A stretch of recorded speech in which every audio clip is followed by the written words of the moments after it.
Hello everyone. This is the first part of the story, Returning from the Magical World. Chapter 1, Return.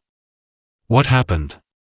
Arthur was supposed to be meditating, learning his new spell, but he saw a shoe falling swiftly onto his face. What made him even more confused, he was unable to move to avoid it, both his legs and arms were being grabbed. And he couldn't speak because his mouth was gagged with a cloth. Shit, he cursed. Of course, he's not stupid. When he saw a few youths, dressed in clothes that were very different from what he saw every day, he immediately came to a conclusion. Thousands of years have passed. Maybe it was a very long period of time, but how could he forget his origins, the place where he came from? Especially ever since he became a Great Magus, his memory had already reached such a perfection that he could describe every single thing he had seen since he was born. I have returned to Earth, the same day I appeared in the magic world, he thought. Ouch! Right after that, the shoe landed on his face, causing him to scream. And that's not the only one, there are several other shoes that stepped on his body. Pain like that wouldn't affect his mind because he already felt pain thousands of times worse than that. Stabbed, burned, things like that couldn't make him blink. However, his mortal body couldn't help but react and his head was stepped on. He knew that he was very weak here. Only, his anger instantly rose to its highest point. How could he not? He was a being who could shake the sky, burn an empire to ashes. How could he accept a group of mortal youths beat him up? His blood heating up, he clenched his fists very tightly to the point where the veins bulged out, from his hands to his neck. Yes, my body is weak, but if I use 100% of my strength, I can still compete with boxers. It was a theory that was known to many, that humans only used a small amount of strength from their bodies. Sometimes it increases in a state of urgency. However, he was a Great Magus. Not to mention using 100% strength, he even knows how to use 1000%. The youths were shocked at the striking sights on his hands and neck, so they stopped attacking him. Pooh! He forcefully removed the cloth that was gagged in his mouth by blowing on it. It was thrown up to a meter in the air, something that was simply astounding. Do you want to die, little bastards? He forcefully withdrew his hands and feet that were being held before standing up. What happened? Said their leader, a big bald man. He looked at Arthur in bewilderment. The man he thought was a coward wore an expression as if he was not afraid to even massacre the city. At the same time, Arthur lunged at him at a speed far too fast for a human. When he reacted, Arthur's fist had already landed on his face. Bam! It produced a loud crashing sound, the bald man even fell, his head hitting the wall. Damn it, what's wrong with him? Quick, beat him up, don't let him move. One of the youths said. Simultaneously, they jumped towards Arthur. The latter only smiled faintly yet deadly. He jumped into the air, reaching almost 2 meters. Then, he kicked them in the face one by one. Every single one of them he kicked was knocked over, some were even bleeding from their noses. Neither one tried to get up after the fall, it seemed they were in complete shock. Arthur, on the other hand, was observing them. He didn't know any of them, nor did he know why they had kidnapped him and beat him. His suspicion is that someone at his school has paid them to do it. But he wasn't sure why because he didn't feel like he had any enemies. Tell me who ordered you? He asked the bald man. The latter naturally didn't reply, something he had expected.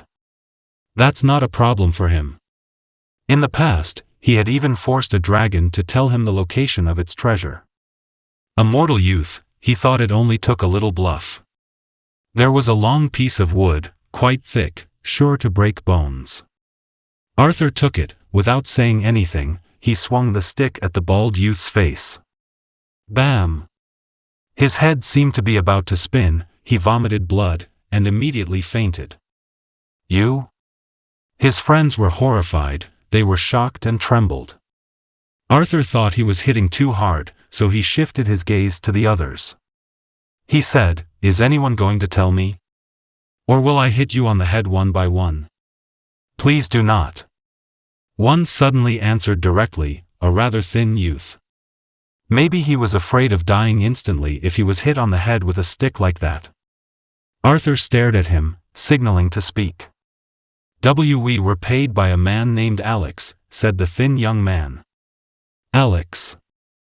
Arthur held his chin, remembering a man, tall, good at basketball, liked by many women. However, he still didn't know what reason he had for paying people to beat him up. At this time, he knew that he would not find an answer. He looked at the youths again before walking away. If it was in the magic world, he would definitely slaughter them, but he was still rational. Different worlds have different rules. Overacting before possessing excessive strength can be bad for him. The place where they had taken him was an empty warehouse, behind shops. About 20 paces from there, he came to a street. Seeing the cars and pedestrians in front of him, he couldn't help but feel strange. His memory was very clear, but he still felt very foreign. However, he looked up at the sky with narrowed eyes. Even though it was thin, he could feel the presence of spiritual energy around him. In other words, he can practice magic here. "Great wind, if you hear my voice, show me your might," Arthur said, in a low voice only he could hear. Right after he said that, several ripples appeared in front of him, almost invisible unless you squinted your eyes. "It seems I can still practice self-taught," he thought. If he couldn't, that meant he had to use potions. What he did earlier was to see nature's response after he cast the basic spell of wind magic. If there is no response, it doesn't mean the spell is useless. The spell can be used anywhere because wherever there is wind power. No response simply indicated that the spiritual energy there was too little to be absorbed directly into the body. Of course, spells aren't just words either. Anyone can chant it, but to release its power, you need to understand its true meaning, which is very difficult because understanding here is not just understanding the meaning of the words of the spell. Arthur, as a Great Magus, comprehended more than 10,000 spells, which were imprinted in his memory. Maybe he transmigrated into a different body, but as long as his memory remained, his understanding of every spell would always remain. It's just, what exactly happened? Arthur wondered. What made him confused was why he had appeared here again. Actually, he didn't know why he had appeared in the magic world either. After conducting an investigation without results, he only thought it was due to accidental factors, caused by a certain phenomenon. However, he was already a Great Magus, a truly powerful existence. How could something happen without him noticing? Unfortunately, he was still unable to conclude anything.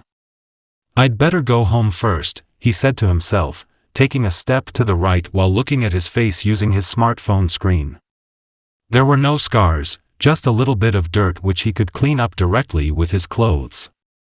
This is the city of Vera, one of the first-tier cities in Europe. Despite only being in the 20th place, it is quite spacious and busy. It took Arthur about 20 minutes to return to his house, which is in the official residence area. He has no parents anymore, but lives with his aunt and one female cousin. His aunt is a member of the European Congress. Even though she didn't have excessive wealth, her position guaranteed them a comfortable life. The official house itself is almost like a villa, has 2 floors with a large yard. Once again looking at the house, Arthur was unsure of how he felt. He had a different mentality. He was no longer just a young man. Perhaps during his life in the magic world, he still sported the appearance of a young man, but that didn't change the fact that he had lived for thousands of years, going through many things that only existed in imagination. "Where have you been? Just got home now." Suddenly he heard a female voice behind him. He glanced back, found a woman his age, wearing long sweatpants and a tight tank top. She had long blonde hair in a ponytail, slightly pale white skin, and a tall slender body with perfect curves. Her features were pretty enough to compete with top celebrities, and there was a uniqueness to her green eyes. They were somewhat cold and serene, giving off the feeling that she was an educated lady. Carla. Arthur said her name spontaneously. She was his cousin, his aunt's daughter. Carla knit her brows when she heard Arthur say her name. She could see that it was spontaneous, which was quite odd. After all, they lived in the same house, their meeting shouldn't cause either side to be surprised.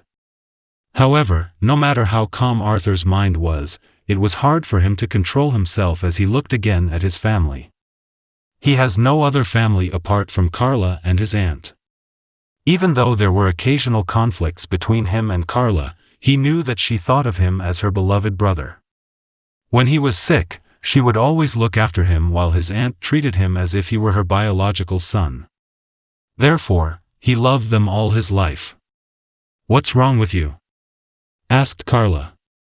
"Nothing," Arthur replied, taking a step toward the house, leaving Carla with a confused expression. He thought he was having a bit of a hard time speaking in a normal way, so he decided to stop talking to her. As a rule, he is rather quiet and submissive. But in the end, he had lived for thousands of years, standing above countless living beings. Acting like his old self made him feel awkward, no different than an adult pretending to be a baby. Maybe I should tell them about this, Arthur thought. It was better than having to hide something that might result in a misunderstanding. He prefers the simple way. The most important thing is to get them to keep a secret. It wouldn't be difficult for him as long as he became a magus again, because he had a spell, which made it impossible for those weaker than him to divulge every single thing he told them. Chapter 2, Meet Aunt Again. Arthur went straight to his room, which was on the second floor. All the rooms were there because the first floor was often the meeting place between his aunt and her subordinates. He locked the room door and locked all the windows. After making sure there were no more gaps, he climbed into bed. "I wonder if there are magus here?" he said, but didn't really think about it. After sitting on the bed, he closed his eyes. "The world is mine." He spoke again, which became quieter with time. Starting over with countless spells in his head, he would naturally choose the best spell. This was called the World Creation spell, a divine spell, something very unique in that with it, he could instantly transform his spiritual energy into whatever element he wanted. The good thing was, he had already mastered this incantation in its early stages, so he could focus on forming his spiritual core. A tremor appeared around it. It looked like there was an earthquake, but it only occurred in the air, so it didn't affect anything. Faintly, different colored lights appeared around him. They came from various directions, surrounding him before entering his body through his pores. They headed for his stomach, then slowly condensed. "It might take me 2 hours to form this spiritual core," he thought. Spells have several levels. The highest level known to the general public is the Great Spell. Like the World Creation spell that was at the divine level was something that only existed in legends. One of the advantages of the divine spell over the spells below it was that it could directly form the spiritual core once you mastered it, in contrast to other spells, where the formation of the spiritual core had to be done in stages. Depending on the level of the spell, higher ones have fewer stages. Once a spiritual core is formed, you are basically considered an apprentice magus, which in comparison to mortals, you can already slaughter 100 people. Next is connecting the core to the soul in addition to increasing its energy. At this stage, you are already an official magus even if it's only the first stage. Your strength reaches levels unimaginable for humans, even able to see with their eyes closed. Arthur's understanding of the World Creation spell was far beyond that stage, so after becoming an apprentice magus, he could basically become an official magus right away. Only, the process of getting there did take time because the energy required was enormous and he couldn't do it in a hurry or it would damage his spiritual core. With Earth's condition, maybe he needed a potion. 30 minutes. 40 minutes. He was continuously absorbing spiritual energy into his body, and at this moment, there was a colorful light emitting out from within his stomach. It released pressure that vibrated the air. After 100 minutes, the light grew enormous, filling Arthur's room. If Carla approached his room now, she would definitely feel something mysterious from there. Then, he opened his eyes. Usually, they were green, but this time, there were various colors and they kept changing. At the same time, he opened his mouth and something then came out from there. It was like a crystal, composed of various colors. Arthur's eyes narrowed as he saw that, which was his spiritual core.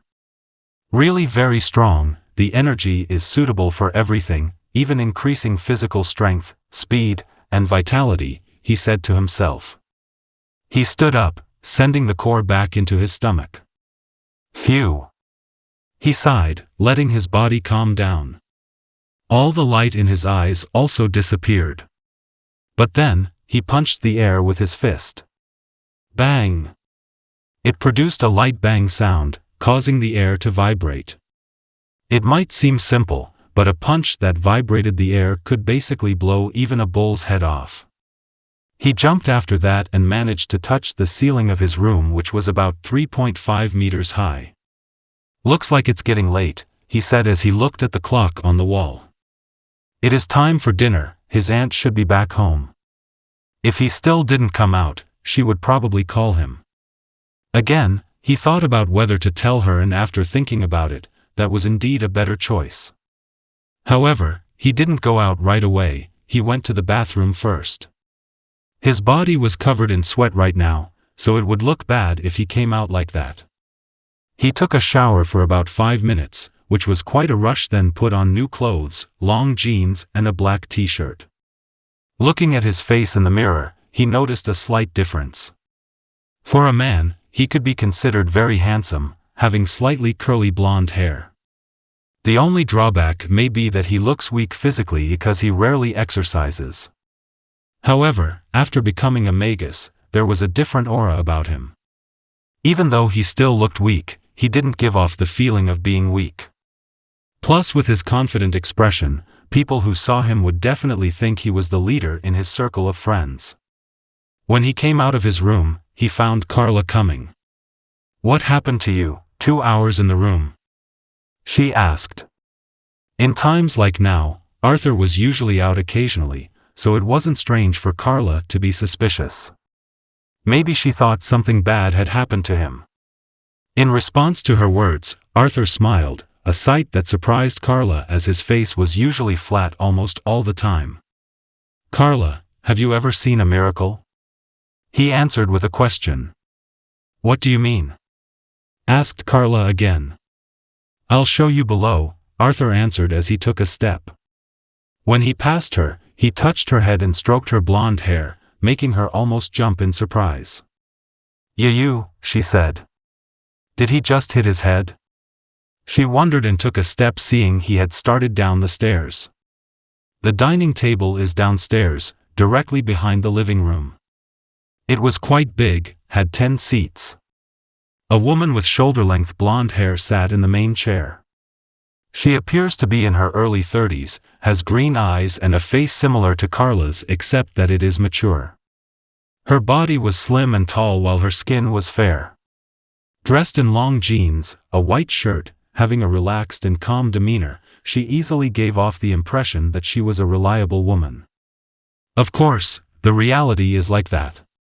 Years of living as a single mother and then becoming the congresswoman of the richest continent on Earth, one big city might only have one woman like this. She glanced at Arthur, who had just arrived. At first, she might just want to stare for a while, the usual thing you do when other people come over. However, Arthur's smile and his seemingly very structured pace made her unable not to stare at him for a moment longer. "Aunt!"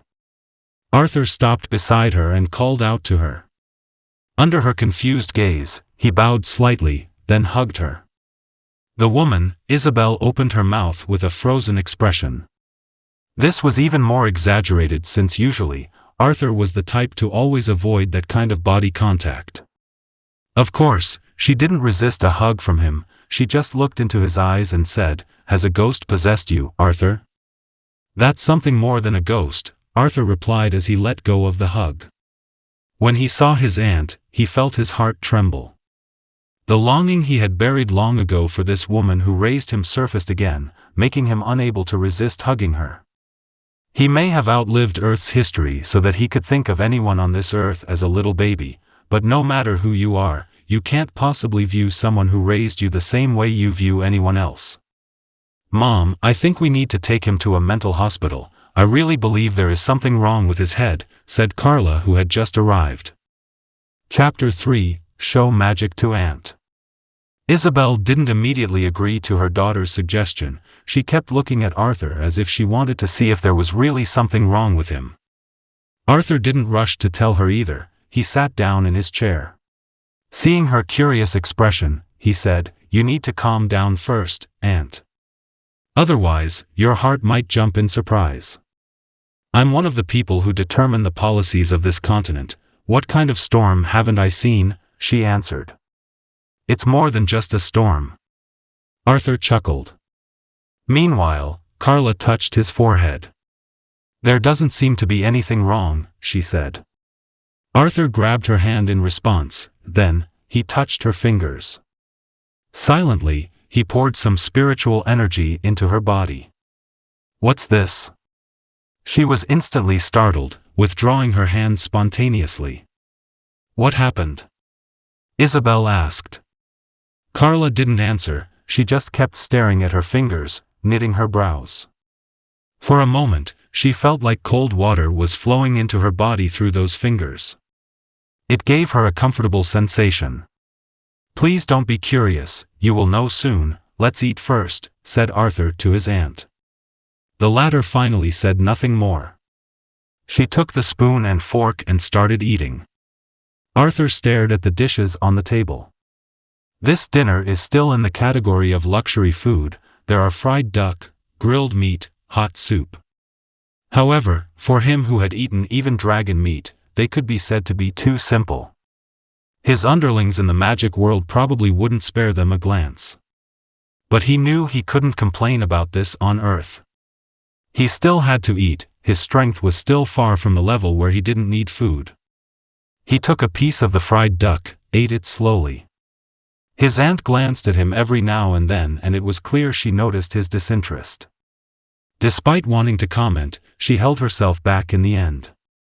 The dinner quickly passed. Normally, they would immediately clear the table together, but Isabel and Carla didn't move at all. They stared at Arthur.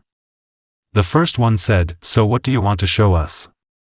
Actually, Arthur also found it a bit difficult to point out something that shouldn't exist, but since he had made up his mind, he placed his hand on the table. The fingers of the hand moved, and at each fingernail tip, smoke appeared, which then turned into fire. Arthur didn't need to cast simple spells since he had the spiritual core. The movement of his fingers was enough to replace them.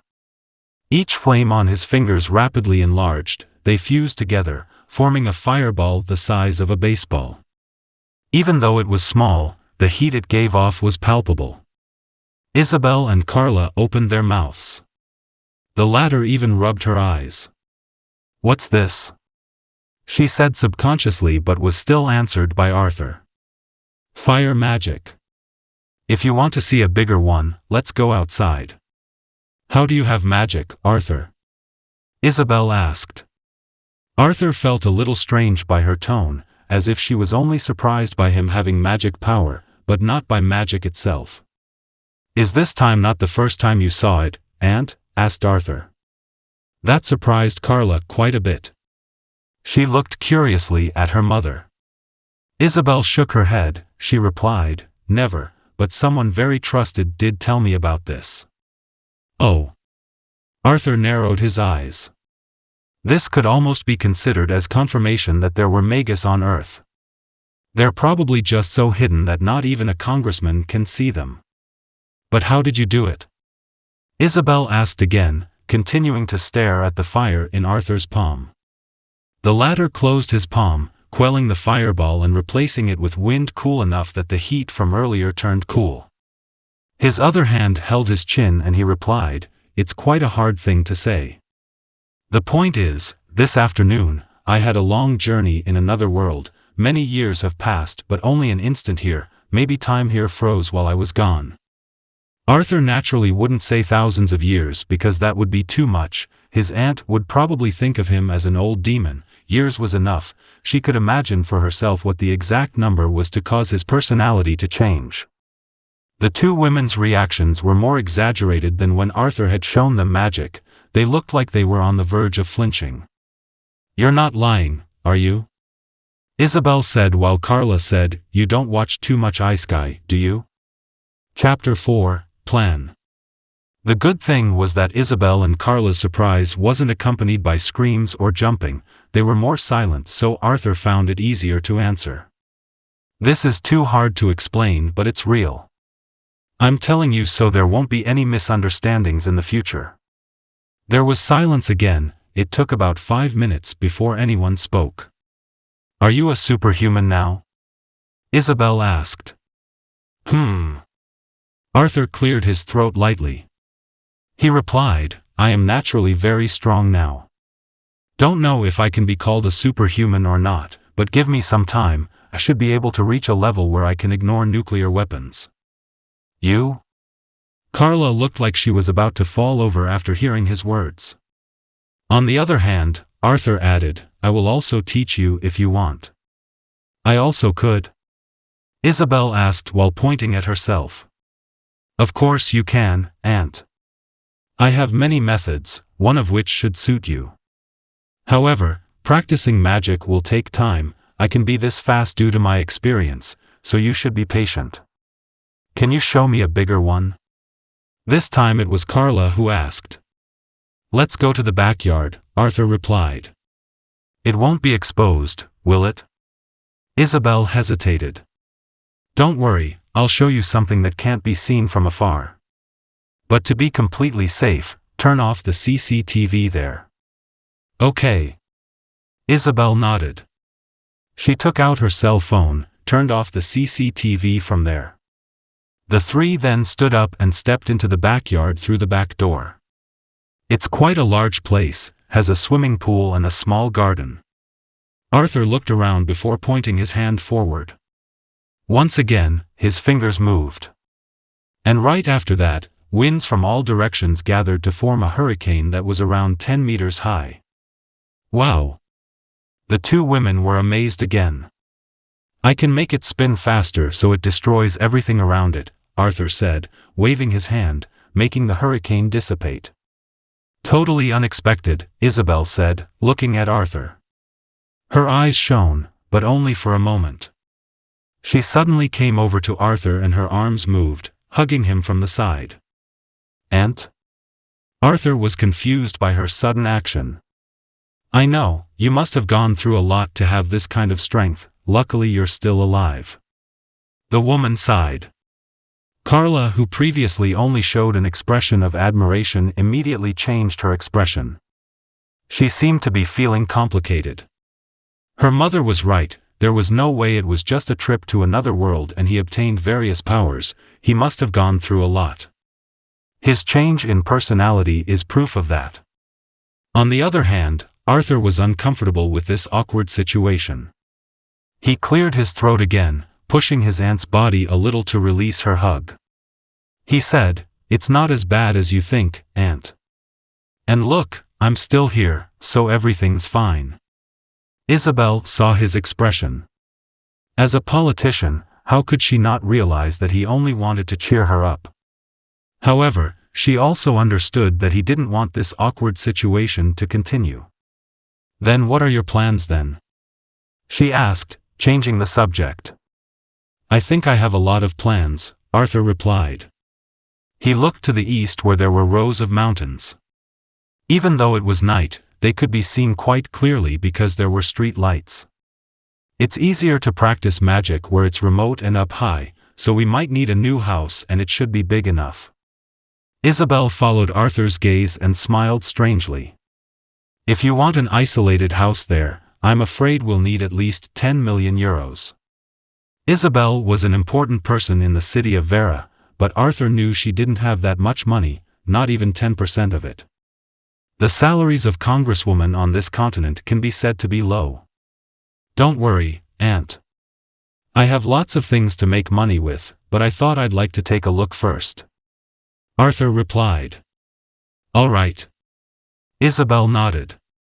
However, let me know if you need help. I may be penniless, but I can guarantee any business in this city or state will be settled quickly. I will definitely ask for your help when the time comes. Arthur did not refuse her offer of help. He and the others returned to the house. Maybe there was still much they wanted to talk about, but Arthur told them to return to their rooms.